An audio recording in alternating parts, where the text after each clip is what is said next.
Angelina Mabula akitoa mtazamo wake kuhusiana na uratibu wa kuweka wazi matumizi ya fedha ya jimbo. Huyo hapa Mama Angelina Mabula aliyekuwa waziri wa ardhi. Aha. Sawa, ngoja tumsikilize huyo hapa alafu tutarudi na maoni yetu.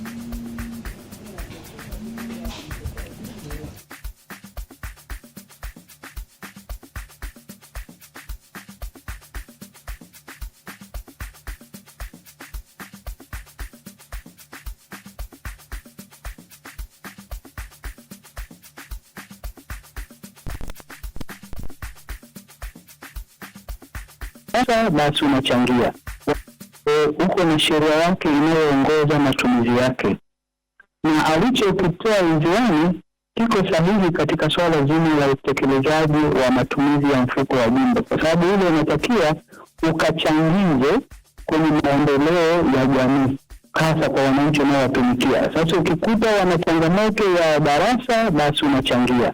Wana changamoto ya dawati, unachangia. Wana changamoto sio wanataka kutengeneza barabara, wamepungukiwa kwenye barabara zao za mitaa, unachangia. Ile mfuko unakwenda kuchangiza maendeleo katika maeneo unayoyakilisha. Kwa mfuko ule kwa kisheria iko sawa, kwa sababu hata mimi nilikuwa nafanya hivyo, japokuwa ilikuwa inatoka kwenye social media na si wote walikuwa wanaona, lakini walao kata zote zilikuwa zinaona, na inapotokea nijaribu kubalance kikata na unaangalia nini unayohitaji, wanataka nini, kwa sababu pia una support kutokana na wao wenyewe wanataka kitu gani katika kata yao.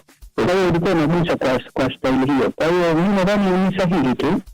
Vizuri pia ukiwa open, watu wakajua ndio maana ya transparency, mtu watu wasihoji mfuko mmoja, kwa sababu utakavyoviweka pale wale wanufaika watasema hiki kweli kilikuja kwetu, na hawezi kuweka taarifa ambazo ni za uongo, watakukatalia, watasema mbona hii sisi kwetu haijaja. Kwa hiyo itaonyesha kwamba hapa tulipeleka madawati 200 kata fulani, hapa tulijenga madarasa kadhaa kata fulani, hapa tulifanya hivi.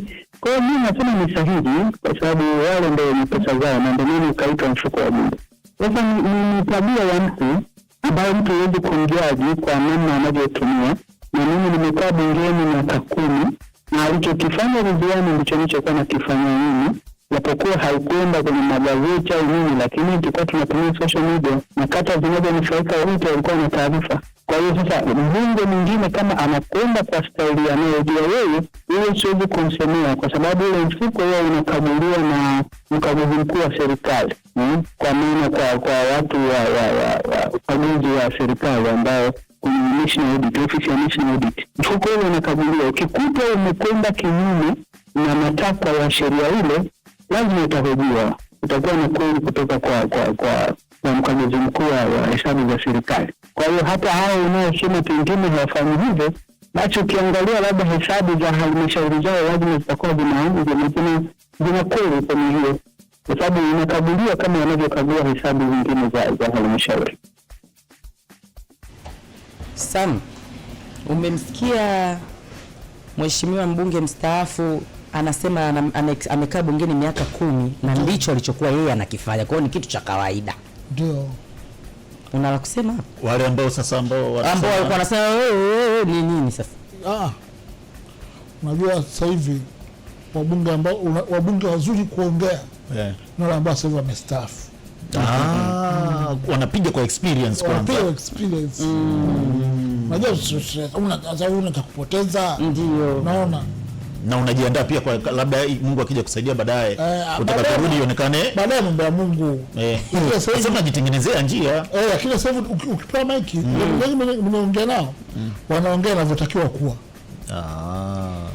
Basi huyo umetoka kumsikiliza ni mheshimiwa Angelina Mabula, na hayo ni maoni yake na mtazamo wake. Tukukaribisha na wewe hapa baadaye kidogo nitakutajia namba za simu za wewe kutuma maoni yako hapa ili uweze kutuambia mchango wako ni upi. Na kama mwananchi unadhani una nafasi gani kwenye jimbo lako ama eneo unaloishi kuweza kujua na kuwa na uelewa swala zima la mfuko wa jimboni ambako mheshimiwa mbunge wako anatumika.